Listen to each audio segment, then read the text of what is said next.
పోలవరం కుడి కాలువ పనులు యుద్ధ ప్రాతిపదికన జరుగుతున్నాయి. కాకినాడ జిల్లా తుని మండలం కుమ్మరిలోవ సమీపంలోని తాండవ నది రేకవానిపాలెం వద్ద తుని నర్సీపట్నం రహదారిపైన చేపట్టిన అక్విడేట్ నిర్మాణాన్ని సంవత్సర కాలంలోనే పూర్తి చేశారు. సుమారు 76 కోట్ల రూపాయల వ్యయంతో చేపట్టిన ఈ పనులు జగన్ రెడ్డి పాలనలో నిలిచిపోయాయి.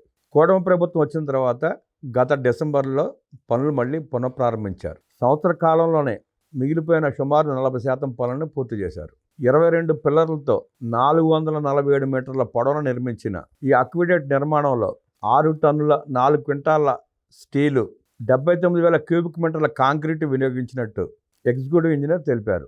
అక్విడేట్లో భాగంగా 4 నీటి ప్రవాహ దారులు ఏర్పాటు చేశారు.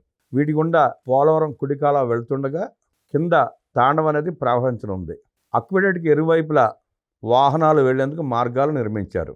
మరోవైపు నదిలో బోట్ షికారు ఏర్పాటు చేసి ఇరువైపులా ఫుడ్ కోర్టులు నిర్మించే పనులపై దృష్టి పెట్టింది పర్యాటక శాఖ.